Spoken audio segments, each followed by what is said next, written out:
Oh, thank you. Thank you for doing that. So let's just take a few minutes and do some introduction. Know where you're from and what your interest is in this session. That would be really helpful for me to know as we get underway. I'm Cassandra Guerrero, and I am a program specialist at San Benito High School District in Hollister. So it's a single school district. We're also a regional program for our area. So we have about 5 classes now of SD population. We have our ED program, we have SCC classes, we have our co-taught classes, we've got everything all on our site, and about 3,000 students. And so I've been working very closely with our SD teachers on, we do a lot of things really well. We do inclusion really well, and we do relationship building really well, but I feel like we could use some work on the data collection piece. And so I just want to get more resources in how to make that feel doable for my teachers. Okay, great. Support staff. Thank you. Hi, You, Jen? Yeah, I'm Jen, program specialist from Cupertino School District. We're a K-8 or pre-K-8 district. You want to just talk about why we're here? Sure. Yeah. So, also really came here, like Cassandra mentioned earlier, to learn more about data collection, both for in the classroom and also to look at, as a district, how can we use data so we're using our resources more effectively and more efficiently. Okay, great. Thank you. Hi, welcome. We're just kind of doing some introductions. Okay, sounds great. Can we go to you, or should I continue around, then we'll come back to you? Okay, so we'll give you a chance to Yeah. I'm Tina Suchak. I'm inclusion specialist in Modesto for Modesto City Schools. So, Okay, great. I use data all the time. I try to teach my paraprofessionals how to take data. I'm old school. I like pencil paper. I'm trying to be that. So that's kind of why I'm here, to see what's new. Okay, great. I'm Christina Murata. I'm the coordinator for special education at Los Altos. I have DataZone light experience, and so I just wanted to learn more in depth about it and how we can make sense of it, especially in our MPSS conversations at each course. Ah, wonderful, wonderful. I love the life experience, so yeah. I'm Marian Gutterud. I'm a principal at Stone Avenue Elementary in Hoopa Valley, California. And I'm sorry, and where? Hoopa Valley. In Hoopa Valley. Oh, Yeah. wow. I love Yeah. data. Learn more. Okay, wonderful. And I'm Ilsa Crocker. I'm principal at Trout Street Elementary, also in Hoopa Unified School District. And again, just taking a look at varied data to continue to guide our staff, students, in best practices. So I'm excited to be here. Oh, great, great. And, yeah. I'm Peggy Lee. I'm a speech therapist at Lauck School District. I love data, and I'm doing a pilot study of I'm doing parent engagement training. So I want to see how do I collect data and present it to people. So maybe it's a new way I can. Okay, great. And Rock is a DataZone district, so we'll have lots of conversations about how you can dig into data too. So I'm Marcy Lauck, and I am the Director of Data Governance here at the county office, and also head up the DataZone initiative. My background is in K-12 data warehousing, so I built one of the first K-12 data warehouses in the country and stood it up in 2001 in San Jose Unified School District, and spent a lot of years building data literacy, with our teachers and our administrators. And I think that's just a really important part of this kind of conversation. I always say there are 2 mountains you've got to climb when you're implementing any kind of data initiative. The first is getting data organized and in one place, so it's easily accessible and you're not going to 5 different logins to find different pieces of data about a student or a group of students. So the first mountain is getting all your data together in one place, and the second one is, what are you going to do with it when you get it? How do you use that data to have data conversations with your peers, as a professional community? You look strategically at how you're going to improve outcomes for kids. So you told me a little bit about who you are and your roles. I want to just have you have some table conversations and talk about these 3 questions. What are your current data challenges. So think about how you're currently using data and what the challenges are to using it effectively. And what kinds of data would it be helpful for you to have readily accessible? So let's just take a few minutes in the table conversation and talk about those 3 questions, and then we'll do some share out around it. Well, I'm a speech pathologist as well, and we do a lot of promotion in my district. And so one of the challenges for me when I was doing that was, how do I keep track of data for all of these students? And I'm basically taking a whole class lesson as a teacher, and then just like trying to keep in mind or trying to like work with kids at the same time. You know, it's just. And then for our teachers, I feel like it's, like I said, we do relationships really well. I think we have a really rich program. A lot of the experiences, we don't do a great job of taking consistent, systematic data. And sometimes it's more like, yeah, they're at about 50%, you know, but it's not like, well, what's that based on? So I'm trying, and I have some of my teachers that have been there for a long time, and some of them that are newer, and so I've got varying levels of flexibility in terms of like trying something new. I feel like we've been talking about it for like about a year now, like trying to implement something more systematic, and it's just like you can't like make the jump to like have people start getting it going without the behaviors doing a really specific plan for a certain kid. What's your role right now? I'm a program specialist now. And which school is San Benito High School District. Yeah. Well, maybe we'll learn something today to see how we can. I think like when Cyrus started to get into that piece, it was just one way and people didn't like it, so they just stopped there. Yeah, I think it'll use something to make it data, data is not a goal. Prioritize that goal setting. That's for these to tackle. Yeah, but that consistency is lacking also across programs too. Like what is the recovery preschool versus a non-severe classroom on gen ed across the continual placement. So that's one challenge. And the second one is from a district perspective, we have so much data to collect. You know, okay, so where do I start? And I sort of. So we're a Cyrus district. So it's really easy. Okay. So you can talk to Cyrus. Super easy to pull the data and from the data export. Yeah, you can say that. Oh, we haven't even explored that yet. Yeah, that's really fun. I've been using that a lot. I'm from Cupertino. I'm a program specialist. So with Cyrus data export, you can pull like class, like whoever, look at the caseload, look at the service review, how many minutes. So we've been using that to guide our FTE allocation in a certain way.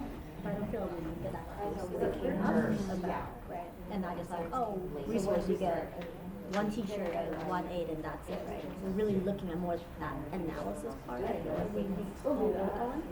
Yeah. Well, for me, is that I'm doing this year. I'm focused on parent trainings, and then I want to see how effective is my parent training impacting child's life after school, like at home. How parents can teach them to improve their communication skills or academic skills. So I'm collecting data from parents. And I want to see how can I present data to the school that will kind of make the impact and see if we can promote those kind of trainings across the district. All right, I'll give you just 30 seconds to wrap up your conversations. Intervention is an evidence-based practice. Kids have to, and there are a number of modules that you know anything about the California Office of Professional Training and Intervention Network.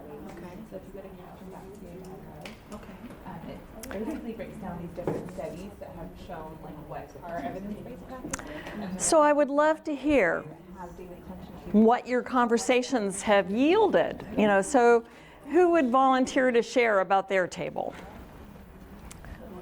Since we're front and center. Okay, you're front and center. You get to go first. Yeah. We talked about how in the classroom level, really that consistent data collection piece, the training and the willingness or flexibility on collecting data, that part is part of the challenge. From a district perspective, so we were talking about how both of us come from district that use Cyrus, as our IEP system. And so it's really easy for us to pull data in terms of that, look at how many speech hours are being served at the school, at the school doing more group, this one doing more pushing, are we getting more behavior referral? But the analysis of that, I feel like at my district is lacking, and we can improve on that. Okay. Yeah. So do all of you use Cyrus? No, we use SACE. You use SACE, okay. Okay, so we've got some SACE, some Cyrus. Okay. Any other comments from?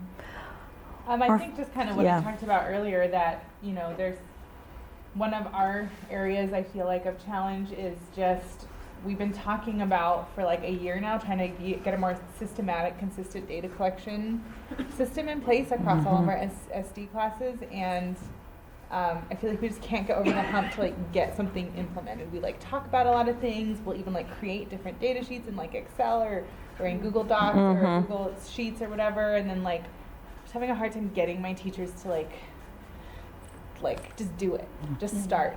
Yeah, okay, good, that's good to know. How about over at this table? Just talking about how SACE is new to us in Nassau County, but it's apparently not old to some people, and Cyrus is kind of the new brand.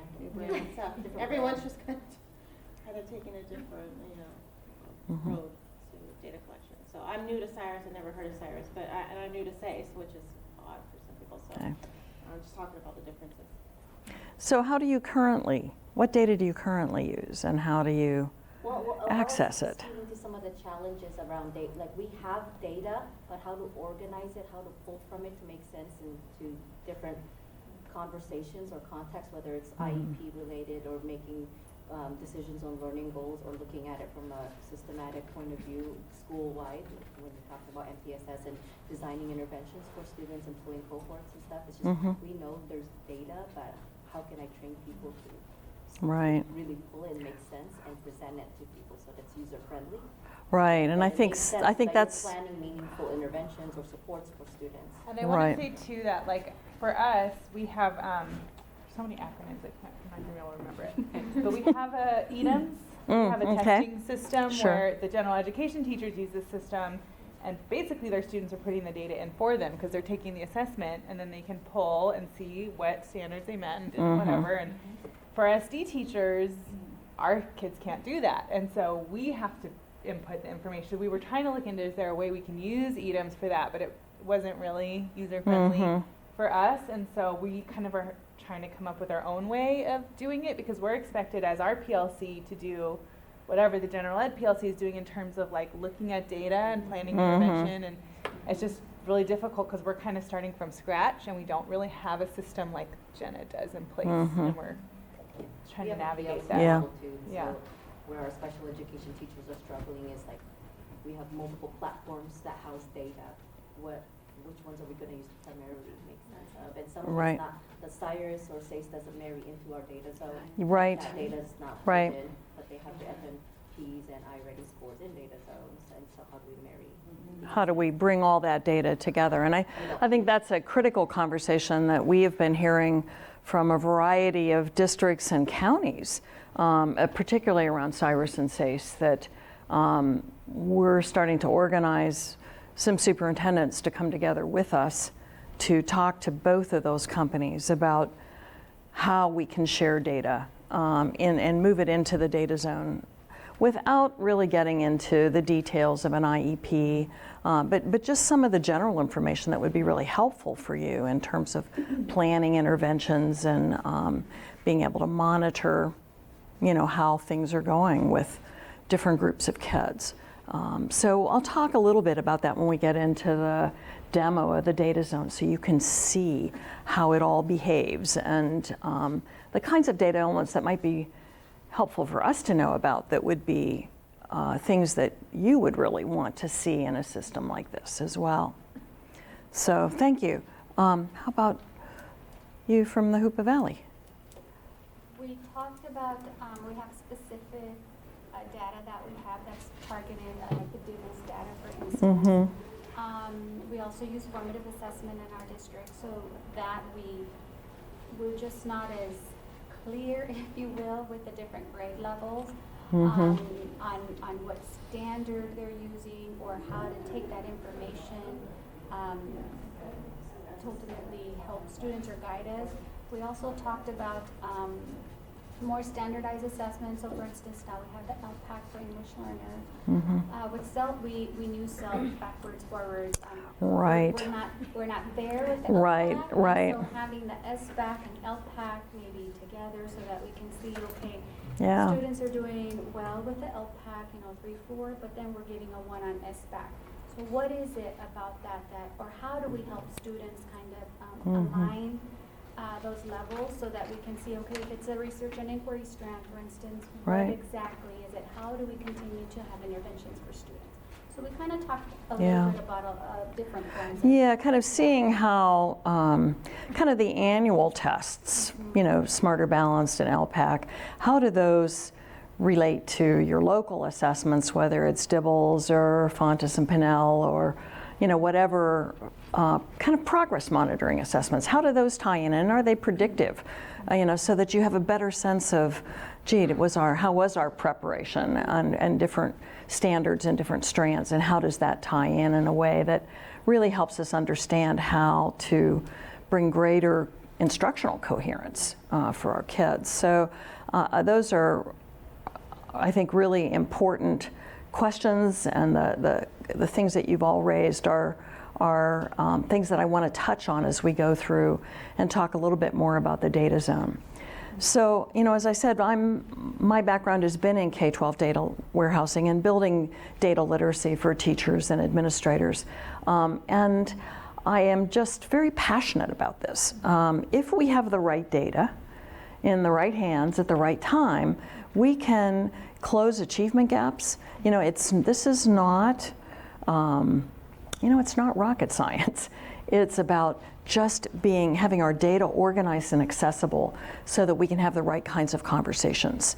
And when I've watched staffs have that information at their hands, they do incredible things with kids, and they see progress that, and they can attribute that to how they've organized their data conversations. And they can see the progress that they've made reflected in the data. So I wanted to just share a little bit about, the background. We've been working on the data zone in the County Office of Education for the last couple of years. I think we actually built the warehouse in 2012, but it was mostly just to connect our internal systems. And there was an idea that down the road we would make it available to districts in the county. And so we've been on a pretty interesting journey, especially over the last couple of years, in building out the offerings to districts in our county, but we now have districts from 6 different counties who are part of the data zone. So I'm excited because I think this is a tool we all need.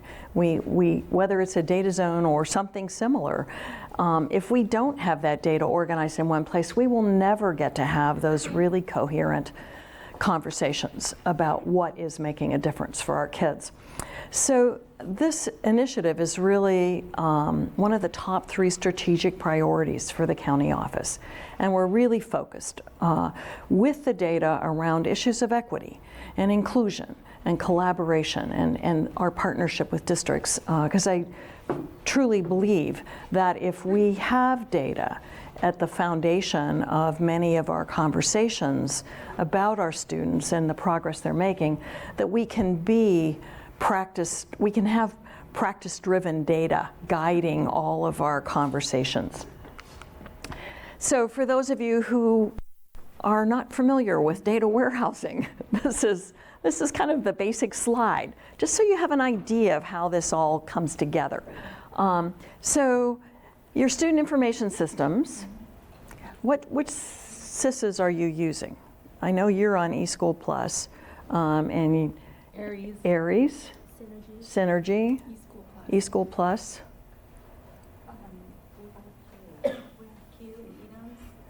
So that would be, those would be your local assessment platforms. What's the main attendance and? Q.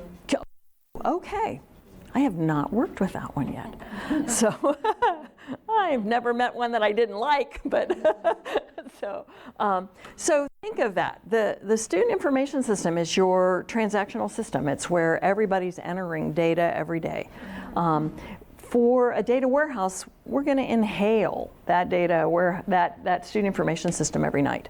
So we do mapping to bring all of the different tables that are in your SCCs into the DataZone, and that's done with a automated SQL script. So once mapping set up every night, these scripts run against your student information system and bring it into the data warehouse.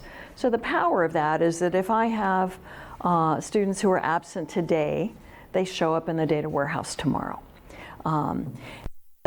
We often talk about, by getting the data out of the student information system and in something like the DataZone, we get the data out of data jail.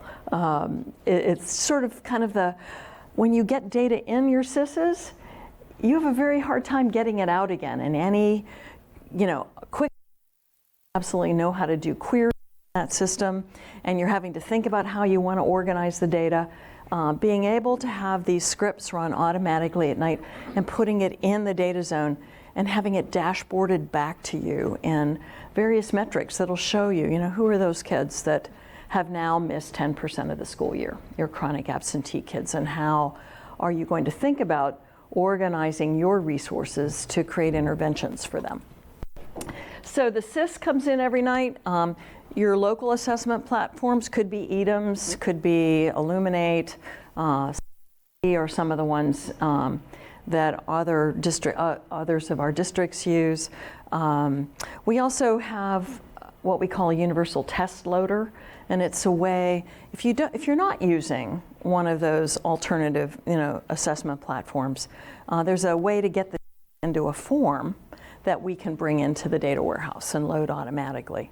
And I think that's very important when you're thinking about your local assessments, because that's where your actionable intelligence is going to be. How are kids doing right now on the latest assessment that we've given? We bring in all your state, the LPAC, Smarter Balanced. If you're high school district, we'll bring in all of your AP, SAT, PSAT.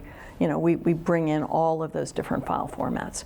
So we're just looking at your SIS and your assessment platforms, both state and local. We have the ability to bring in finance and HR data. We don't have too many districts who have done that, but there are some that are thinking of bringing in all their finance data. And I think that has been driven in large measure by the LCAP requirements. So when we want to connect your funding streams for LCAP to the programs and services you're going to provide, especially for your most at-risk kids, to be able to link that into the DataZone so that all that information lives in one place can be pretty powerful. All of that comes in, and that bracket in between those 4 data sources in the data warehouse is a lot. There's a lot happening there. That's where we're creating those scripts, we're bringing the data in, and we're doing lots of validation to make sure that we know who your special ed students are. We know what their primary disabilities might be. We know who your English learners are. All of those different subgroups, things that you capture in your SIS and that your SIS people report to CalPads, all get put in every night, and we make sure that we're bringing that data over so it's accurate. So when you drill to a student profile, everything that you're going to see about that student is all the information that you've captured for a particular student. So once that validation process happens and it's in the data warehouse, then you can benefit by analyzing that data and having dashboards and metrics that are available for you to use in any number of roles in your district, from classroom teachers to your administrators to your counselors. There are lots of different roles that need specific kinds of data, and that's how we've tried to organize things in the DataZone so that your different roles know what dashboards they're going to go to find the information that's going to help them be strategic about how they serve their kids. So our vision for the DataZone was to create an affordable data warehousing solution for districts. Data warehousing technology in and of itself is a very expensive effort. You know, if you're going to stand up your own data warehouse, you're looking at probably $350,000 to $400,000.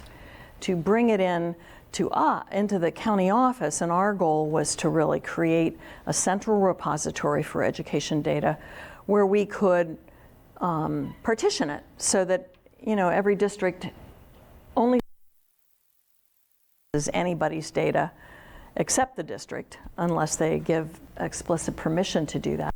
But it was to do the big investment, the big lift at the county level. And I think I would say in the first several years, we invested about $2.5 million in building this platform so that we could then offer it back to school districts, you know, at a fraction of the cost of what it would take to stand up, you know, your own warehouse. So I said we've got dashboards for decision making. They're secure partitions, so you only get to see your own data. We really wanted to be able to support LCAP and early warning goals, indicators. So, you know, we've built out LCAP dashboards, and you'll see we've got a full suite of early warning indicators. So when you know, if you're familiar with the Johns Hopkins research on early warning, they've done a tremendous amount of research and have developed a model that's been called the ABCs, attendance, behavior, and course grades. And those are things that, that really have a high risk predictability to them. So, you know, if kids are getting D's or F's in 6th grade and they're also missing a lot of school or they have a behavioral incident, those are things that get flagged in an early warning system. So when you build out those early warning indicators, we're taking all of that data from your student information systems and from your assessments and helping to organize that so that you go in and you just have a dashboard and you can click on a dashboard and create a student cohort or a student group. And so the idea is just to make the data accessible and make it easy for you to get to. If you don't have a tool like this, you know, you kind of, I don't know, as a principal, you kind of know who some of your most at-risk kids are. They may be showing up, you know, for behavioral incidents or so how do you track your current kids? I'm curious. And I don't mean to put you on the spot, but I will. Yeah. We also use Renaissance Star Reading in both. I'm at a dual immersion school, so at both English and Spanish. Okay. And then we have performance tests that the teachers give throughout the year. Look at for your at-risk kids would be in those groups would be the kids that aren't meeting the standards. You know, and being able to take that and cross that with attendance, for example, or behavior. Are you K6? So when you get into the secondary schools where you've got grades that you're assigning, you would be looking at D's and F's in core courses. There's high predictability that kids that are at risk in those middle school grades will not graduate from high school. They will get so far behind that we'll lose them along the way. So good early warning indicators really help you identify who the kids are that need the most support. The one thing that and I'll just say this, you know, when we talk about what the vision for this was, I don't think we anticipated at the beginning of this work with the data warehouse that the data quality would be so important. But it is just the reality when you've got lots of people entering data into your student information systems or even in your assessment platforms. Data can just get really messy.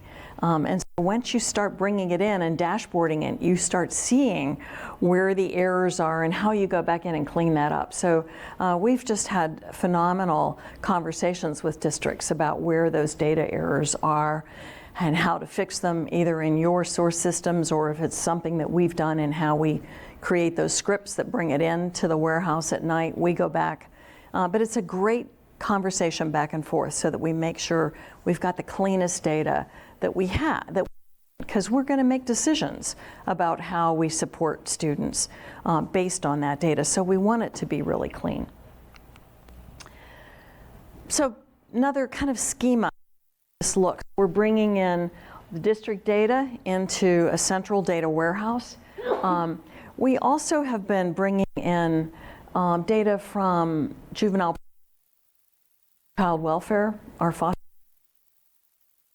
a separate application called Foster Vision that is, really specifically designed for juvenile probation officers, social workers, for foster youth.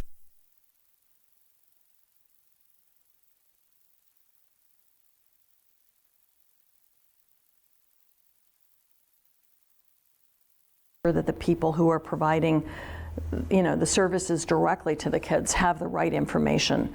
All that is legally allowable and actually is required to be shared by law, but if you don't have it digitally, it can take weeks and months before the information gets exchanged from these different agencies. So that was a real priority for us. Started so that we could begin to look at how we share data around our most risk students outside of what happens in a school district as well. So think about getting all this data in place and being able to mix and match it. We are wanting to have greater instructional coherence for students, and having good data all in one place where you can say, gee, I want to see how did the kids do on LPAC and Smarter Balanced? Where did the scores fall for them? And so you have the ability to look at that and say, well, and then how many of those students might also have been chronically absent? So you just got to think. We know that there are so many confounding factors for kids who are at risk, or for any child in our system, to be able to have the flexibility of the data to kind of go ask any question we want to ask and be able to answer it easily. So the features that I'll show you, we'll get in and actually do a demo in the warehouse, so you kind of get to see, and you can ask me questions and we can play around with it, because I think so much of it's just the reality of seeing how something like this works is much more powerful than just listening to me talk about it. But we wanted to be able to create cohorts. So I want to know, I want a group of kids who have, that I've identified as maybe needing a particular MTSS, and I want to understand a lot about those kids. I don't want to have to go into my student information system kid by kid and look up a history. I want to be able to have all of that in one place. So being able to create those cohorts on the fly in the DataZone means that you get to use that cohort as a filter, and you can go anywhere around any of the data elements that we currently capture. I talked about the early warning indicators, the LCAP support. Teachers have their own dashboards, so it's very powerful, especially at the beginning of the year. I love when teachers will go in and have their dashboards about here are my kids that have come in. Here's the basic demographics. Here was their attendance from last year. Here are their latest test scores. So you've got a really wonderful heat map of every student that comes into your classroom. You're just 2 clicks away from a student profile. So we talk about, when you talk about wanting to do kind of an SST process, you can click on that student image in your student list and it'll pull up the in-depth profile. So some of our districts may have 7 or 8 years of attendance records on a student. But everything from their test scores to their grades to behavioral incidents to what programs they're involved in, you have a digital cumulative file at your fingertips when you're inside the DataZone. And I think that's just a really useful thing, especially when you're looking at kind of a multidisciplinary team approach to your kids that you are looking at for Tier 2 or Tier 3 support in MTSS. We talked about local assessment loads, and we've also got some ad hoc capabilities. So if we don't have a metric, we've got a quick ad hoc dashboard on each of the domains for DataZone where you can drag and drop and ask different questions that maybe are particular to a conversation that you're having at the time with a group of colleagues. Where we are now, just kind of about 44 districts who are involved in the data warehouse. That's 320,000 students. We've got districts benefiting from the foster vision data, so nightly files come in from juvenile probation and from Department of Family and Child Services. I love that we've been working on the social emotional learning front in this last year. So we had a working group of 5 districts that came together to talk about LCAP.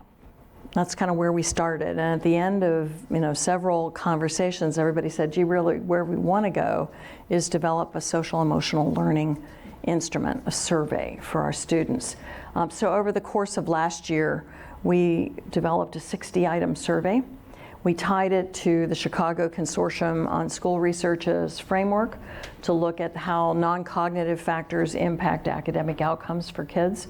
We thought that was a really important link that we wanted to have. There's so much out there around social emotional learning. We really wanted to ground it in a good research base. So we piloted that survey last year. We had about 1,500 kids take it, and Brooke Reimer, who's sitting in the back of the room, is kind of our room monitor, actually is one of our research interns here at the county office, and Brooke did a really great job on analyzing, and validating the instrument. So this year we're moving forward. We've got probably, I think we're gonna have about 45 to 50,000 students take that survey, and really begin to look at this whole other dimension to student, success. A more holistic measure of kids. So we're not just looking at the usual things, attendance and behavior and test scores.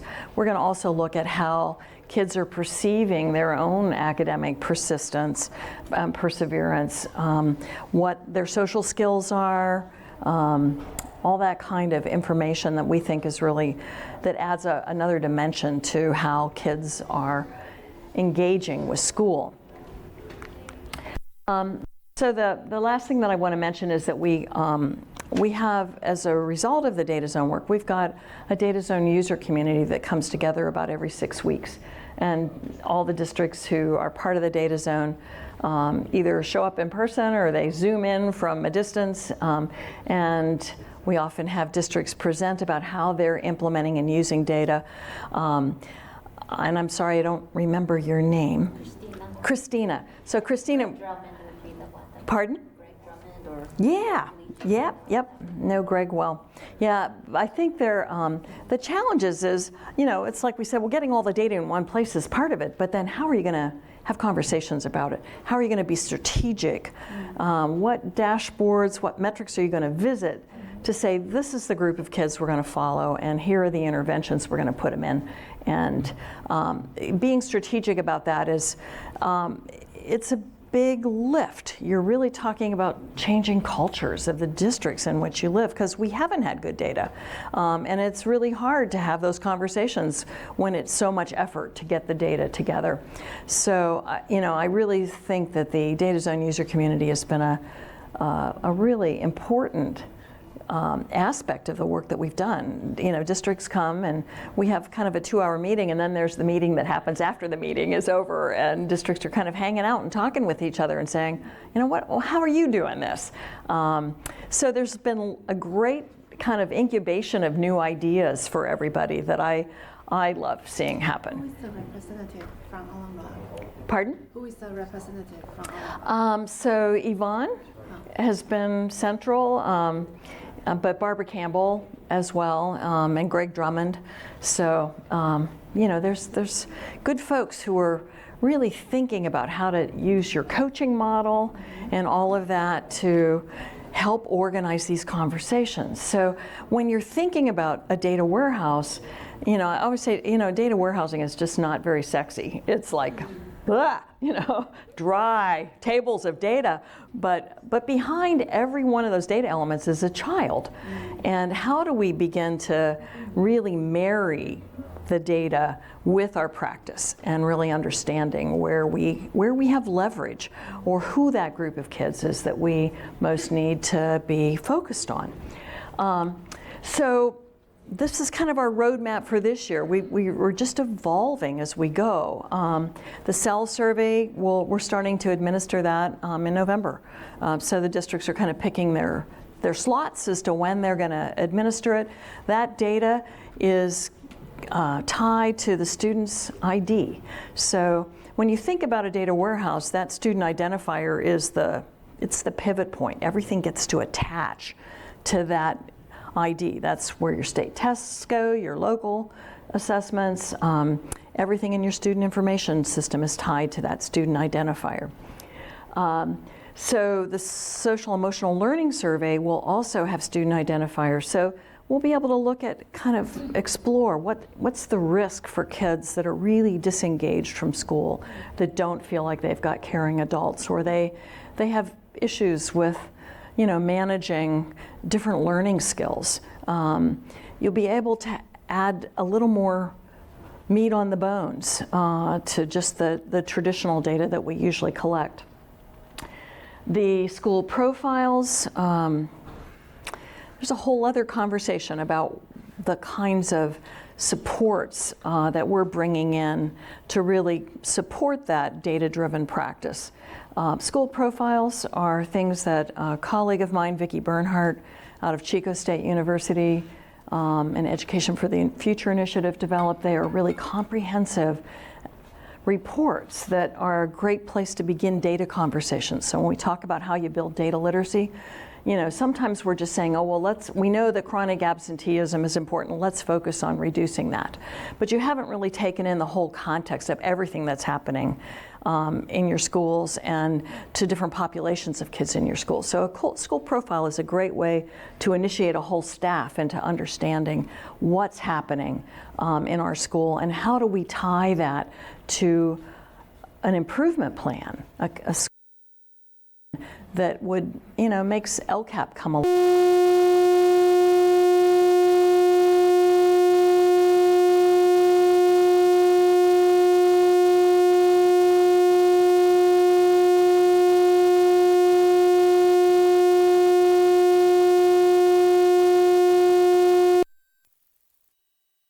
If we intervene early with kids, it's just better. So thinking about how we get SSIDs, those statewide student identifiers attached to early learners, allows us to start connecting things like DRDP, health screenings. We've had Franklin McKinley School District here in Santa Clara County has been kind of our pilot. We're pretty excited because we've crossed that great divide between pre-K and kinder now.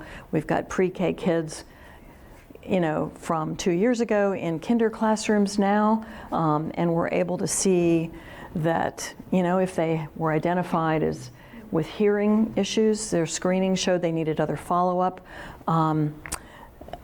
We can see what their DRDP scores. We see that they didn't make progress in language development, for example, and we don't know if that also connects, to the hearing issues. So for a kinder teacher, that's pretty powerful information, because otherwise you've got kids coming in and you just don't know, and you're waiting and you're maybe doing an SST along the way. But again, to think about how we connect that early learning data is also a real priority for us. We've also got districts who are thinking about, we want to be able to share data with other districts. Kids move from district to district.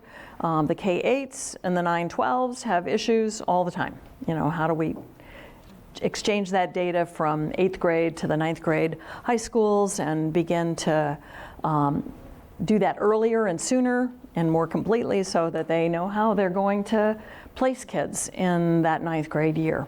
And so that they're really ready to support the students that they're receiving.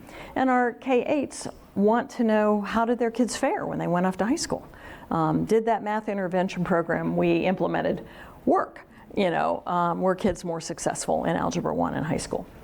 So cross-district data sharing is important. We're working with behavioral health on a school link services application so that we know kids and families that are being referred from our districts outside to other community-based organizations. We know we're doing a lot of that, but we don't know the impact of it. So we've been working with our county agencies to begin to get our hands around that kind of data as well. And then finally, we've got the crackerjack team of web developers here at the county office. And one of the things that came out of all the DataZone user group conversations last year was how frustrated people were with the expense and the challenges they had with using some of the commercially provided assessment applications. They're very expensive. They can be very expensive. And the districts are saying, we don't even use more than 1/10 of them. And yet we're paying $7 a student for some of these. How do we recoup those costs? Can you help us with that? And so we've decided, we've actually have a roadmap already put together. We've had conversations with our kind of power user districts to be able to get that data organized through our own assessment application that will be much less expensive and be able to get that data loaded easily. So local assessment stuff that we have the hardest time with. How do we organize it? How do we make sure that we get it clean enough so that we can actually use it for understanding the progress that our kids are making? So we talked a little bit about the user community. We just did our first annual student data day last week. So we had about 250 people. Great day. We had a lot going on. We were laughing. I was meeting Kathy Wall in the downstairs this morning. We both got here about 6 o'clock, and we just were. I said, "Oh, I just did this last week," and she said, "Oh, I know. I got 3 days this week for the Inclusion Collaborative." So we love being able to convene these kinds of conversations and collaborations with districts. We got so much to share and to learn from each other. So we did our first conference. We have these working groups going on where districts are digging in and sharing information with one another about what's coming down the pike that they need help with, how they're implementing, creating that database culture. So as I said, lots of lively discussions, and there's always the meeting after the meeting that happens. So we have a cafeteria downstairs, and we finish the meeting at 11, and people hang out, and they talk more and have a bite to eat. And but there's just great opportunity to share then, and the conversations continue after those meetings with districts that are dealing with similar challenges. So I want to dig into the DataZone so you get to see a little bit of it. We have 90 dashboards and over 350 metrics in the DataZone. So it's a very robust platform, and we are just upgrading to a whole new look and feel. So you guys aren't ever going to get to see the old platform. The new platform's just been in place for a couple of weeks. I think most of the links in our demo data set are working, so you'll, if I stumble in some place that, we don't find any data, it's just because we haven't done all the connections. But it's pretty reliable, this. So let me move out of this. Before I head into the DataZone itself, do you have any questions about anything that I've shared so far?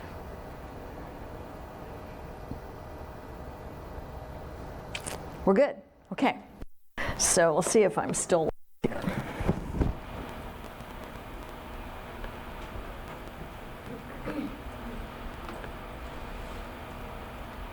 Oops.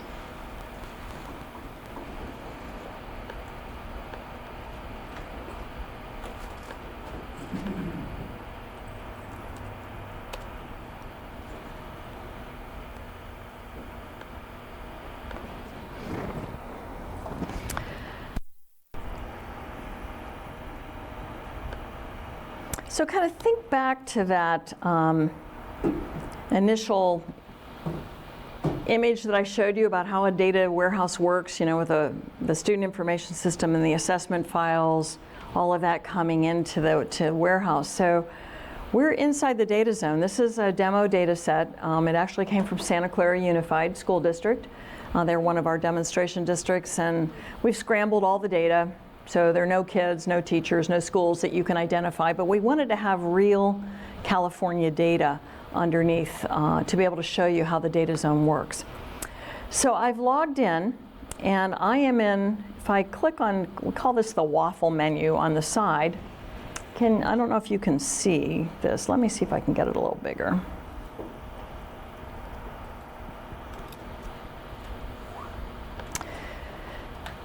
Oh, does that help? Can you see a little better? Okay. So I'm in the administration dashboard right now, and it's here. I find kind of my main dashboards are on the left, but you'll see it also up here. This is kind of locates you into where you are in the different dashboards. This is the summary dashboard, and it's going to have things like the numbers of schools, number of students enrolled. Here's the enrollment by grade level, excused and unexcused absences for the last 60 days, attendance year to date, number of incidents that have happened by year. So you'll see under the incidents, these are not just the major disciplinary incidents, the suspendable incidents, but these are things like disruptive behavior and could be cell phone violations, things like that, depending on how you capture information about disciplinary incidents. Are any of you doing PBIS? So do you have Swiss databases that you're capturing information in? Maybe not. So that's where you're going to capture information about office disciplinary referrals. So when we talk about how we intervene early with kids, lots of times we want to be able to see exactly what has happened over kind of a period of weeks or months, and to get ahead of kids that are going to get progressively in more trouble at school. Office disciplinary referrals are just kind of the first early warning signs that there's some things happening for kids in the regular instructional day where they're getting referred to the office a lot before any major incident can happen. So we bring in some of that data as well. If let me kind of go back up here to the top, you see where my filters are? So I'm looking at the whole district right now. I might want to look at a single school. So I just click on the school filter, and I'm going to select the first school on the list and watch what happens to all my dashboards.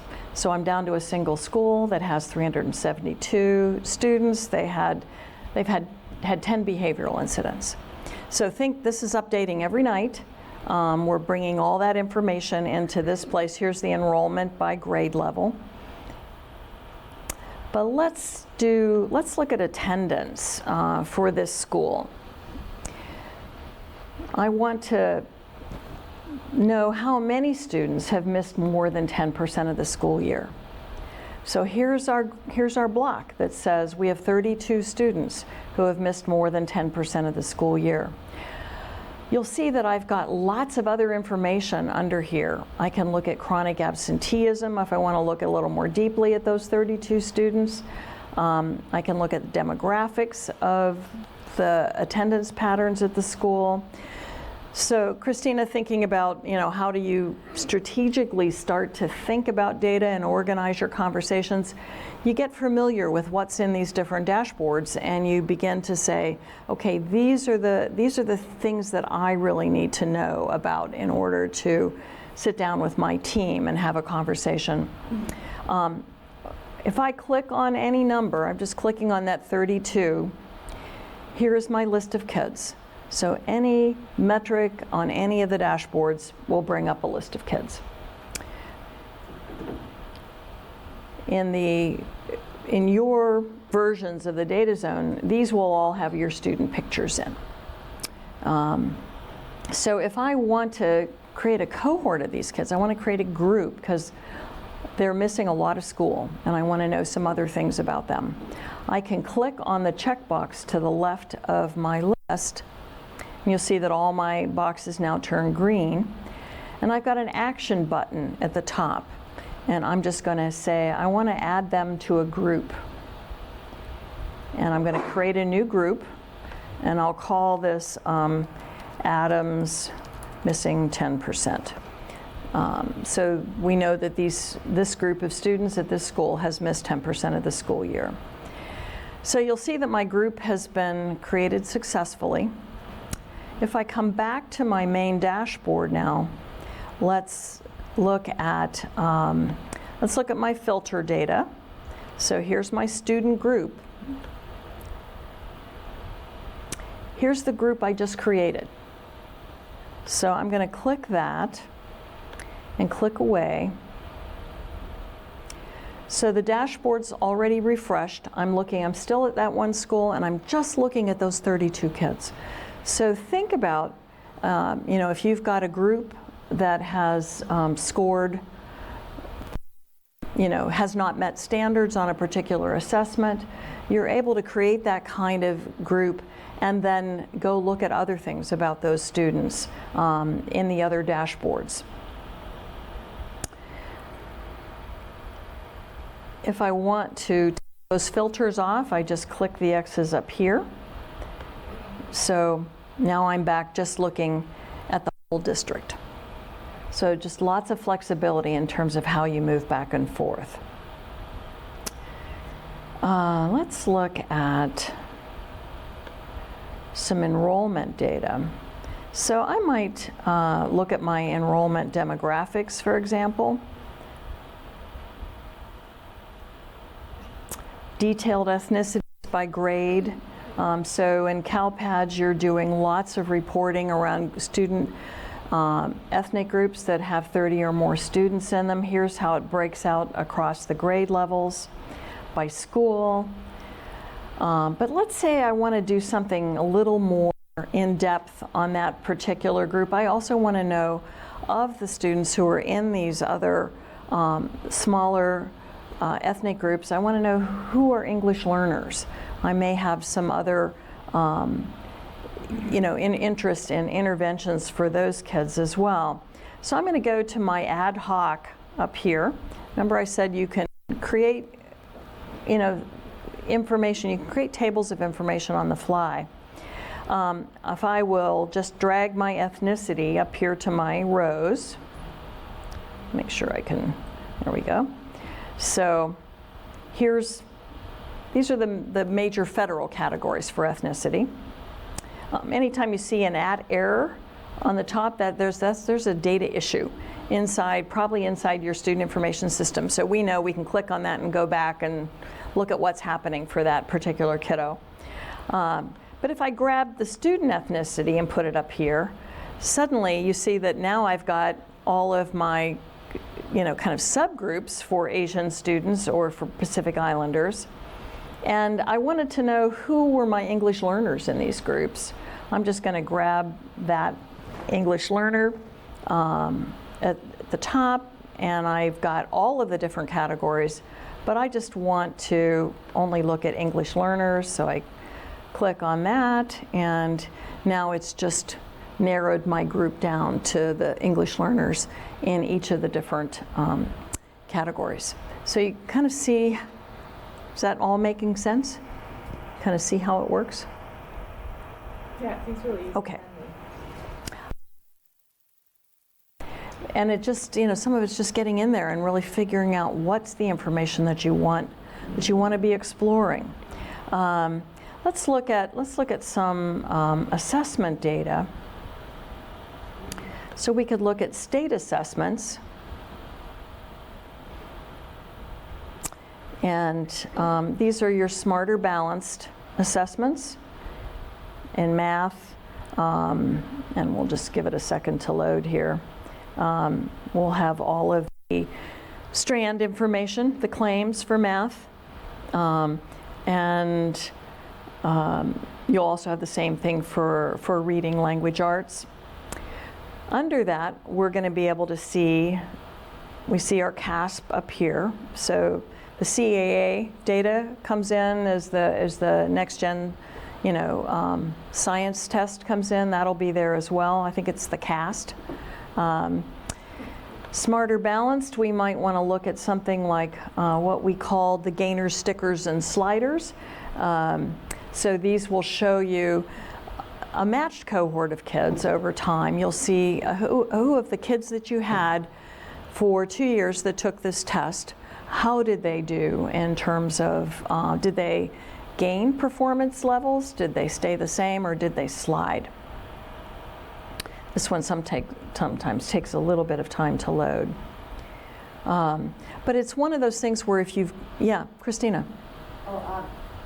When we're creating cohorts, for my purposes in special education, I noticed for when you're filtering for special ed, it just says yes, no, or activity. Yes. Maybe we could separate out maybe like consumable type of students. For special ed, yes, could be just speech only students. Yes. So when I'm looking data for like how did they perform in SCAP, I'm having to disaggregate manually which students were Right. in a more restrictive placement versus the students that had more. Yes. So I think that's. Something that's not And if we look at, if I come back to my, I think if I come back, well, before I shift to that, let me just show you on this.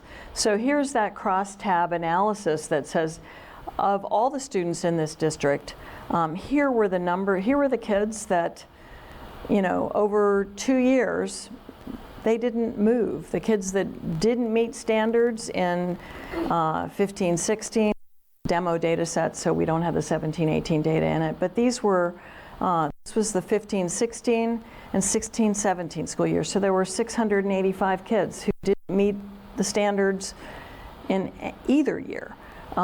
These are kids that didn't meet the standard in the prior year, and they moved up a band this year, so they're gainers. Anything that's coded in green are the kids who actually did the growth, the performance band growth over time.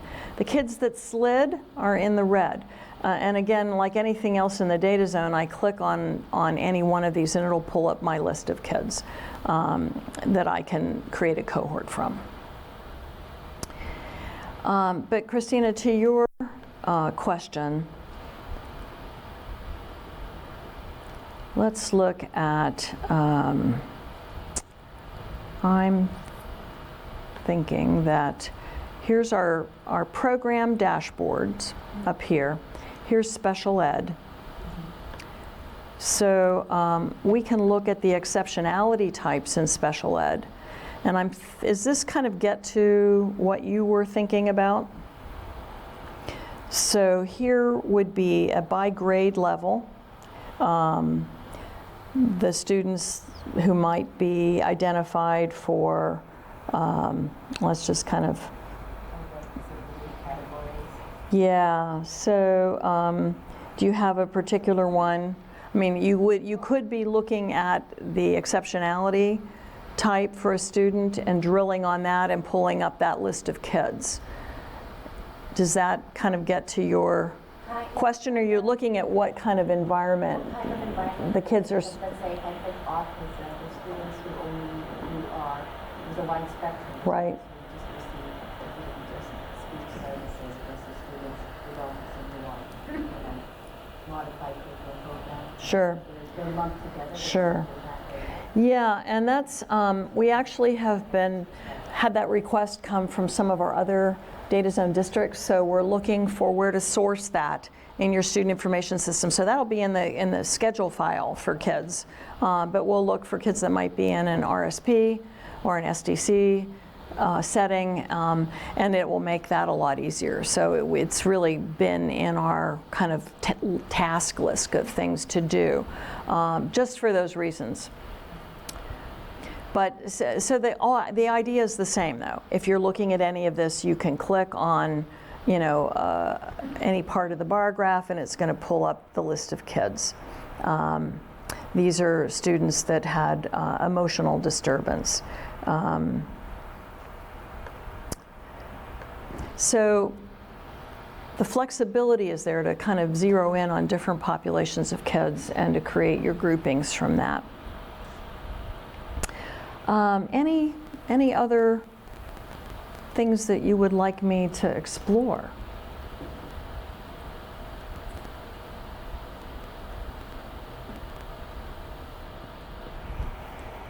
Is that a question? No. So I'm just trying to think. There are, let's take a minute. So there isn't any, like, for tracking AP goals type of data. It's like more the big systems. Tracking, I'm sorry, what? AP goals. Not yet. So we actually began to get tables from SACE. And we've looked at those. We can build some pretty wonderful metrics on just even the limited data set that they will share with us. We're looking to get the same kind of thing from Cyrus because we want to be able to show what that information would look like. I'm just trying to think if I have some screenshots. I think I might.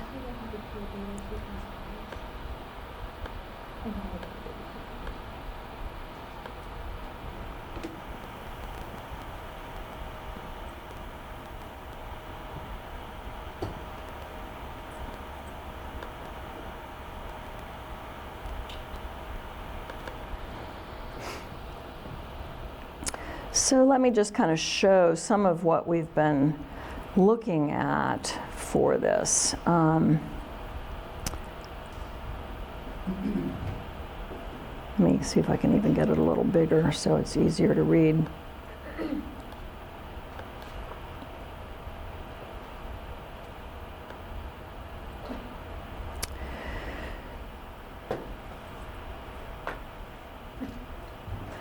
So this, for example, this would be the kind of thing that you might pull from, Cyrus or SACE. Here's just a list of kids that have been identified with their primary disability categories and what the level of service is, where they're being served. Is it in outside of a regular class? I think in this example set it was separate day schools. So one is just to get a list of kids, so you have a global sense of who everybody is. Here are the primary categories. We've already capturing some of that. If we look at evaluations, so the count of students with a completed evaluation by month, sometimes it just helps to monitor where you are in that year cycle. Count of students by evaluation due date. So who are the ones that are coming up that you need to pay attention to for getting the IEPs completed. This is active eligibilities by student and their evaluation due dates, their grade levels, count of students with completed IEPs by month, by current year, by grade, and the placement of students. So some of those are the kinds of things that I think we'll be able to bring in from the most generic capture that we can do from Cyrus and SACE that might help in terms of how you're going to group and monitor kids. Yeah? So you mentioned bringing the tables from Cyrus and SACE, so is that like a collaboration between the two, or is it, I'm just wondering, like, as a user, where do I enter data, and how would that look? So you would still just enter it in, do you currently enter data in, your IEP data in Cyrus or SACE? And they'll just all talk and Yeah. everything in this data source. Yeah, so what we'd be looking at, think of that first image of how the DataZone works. We would be looking at Cyrus or SACE as separate source systems that we will do an automatic connection from and have that data come into the DataZone. So what we really want is to eliminate having to duplicate efforts on your parts so that that data all comes in. And the way that you currently enter it will get brought into the data warehouse overnight. And then it's really just about how are we going to configure that? How are we going to shape it into metrics that provide you with the information that you need to provide better or more consistent support or strategic support to your kids. So let me show you a couple other things and then we'll wrap up. We talked a little bit about early warning. So I'm going to be in my early warning dashboards right now. The risk indicators are determined based on the research that's come out of both.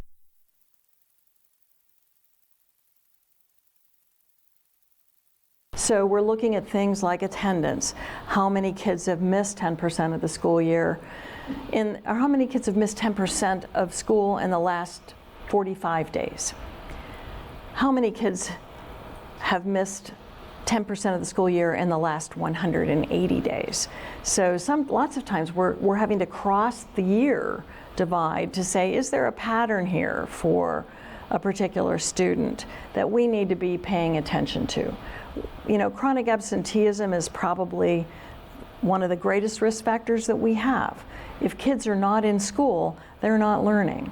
So it becomes, you know, this really important factor to be paying attention to. We can look at disciplines in the same way, short cycle, long cycle, suspensions, lots of things around mobility. There are all these different risk indicators. So we're looking at the overview right now. I always like to look at the cross domain. So I want to see who are the kids, for example, that are missing. Well, I've got to get my screen a little smaller so this shows better. My kids who are missing 10% of the school year, so they're high risk for attendance. They've also been suspended once. So these are kids that I know that are not in school very often, and when they are in school, they're getting in trouble. So I click on my number and it's going to pull up the list of kids. I'll create a cohort of those kids, and then I can look at how are they doing in terms of their grades, their test scores, how many of them are English learners, how many are special ed. We start looking at our high-risk populations of kids, and we're able to really whittle down, that list to something that may be a group that we want to target our interventions for, become part of our MTSS support system. And the last thing, let me just kind of show you, I talked a little bit about the teacher dashboards.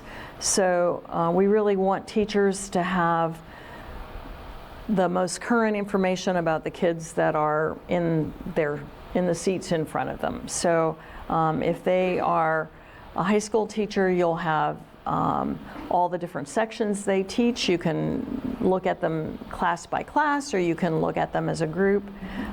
For this particular teacher, this is a high school teacher who's teaching Spanish. She was just the first one who came on the list. But I'm going to see things like, CELT, LPAC.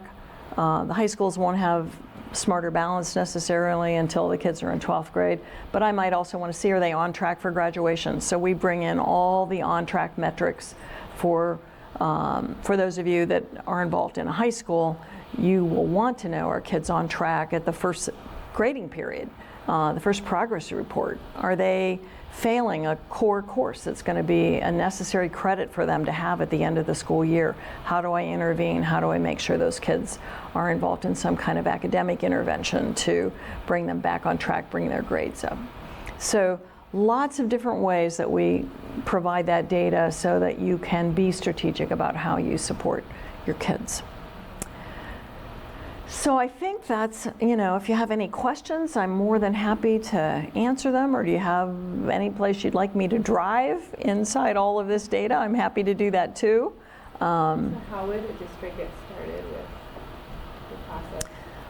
So we have, we have memorandums of understanding, in terms of how the agreements that we make about how we're going to share data. And then we have a full onboarding process that tells you what you can expect, what we need in terms of support from folks at your in your technology services group, how we make the connections and begin to build the pipelines and move the data over.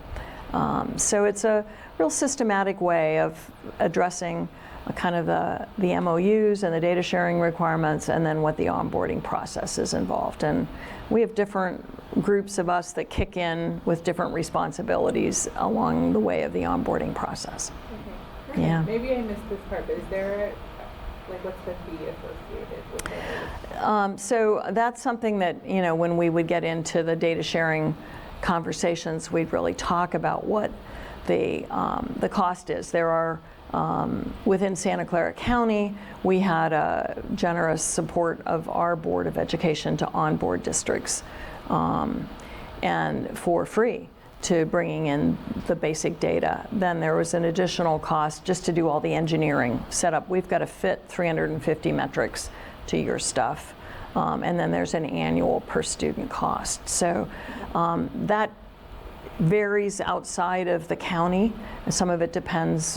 We just are bringing all of Napa County's districts in right now. So we have a special arrangement with them because their county office is doing a lot of the technology integration for their districts. So we're just really trying to make it affordable for everybody and want to be really collaborative about it. Would you be a contact?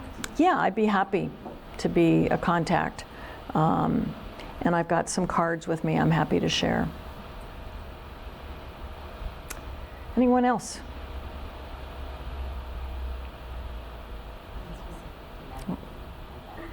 Okay. You're looking at the old version. I know. Yeah, it'll be, we'll be doing the up to this version probably after the first of the year.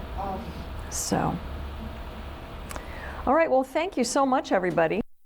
We'll turn the lights back on. I think everybody maybe has had a little kind of rest from the glare of the lights. And I just wish you the very best for the rest of your conference. Thanks.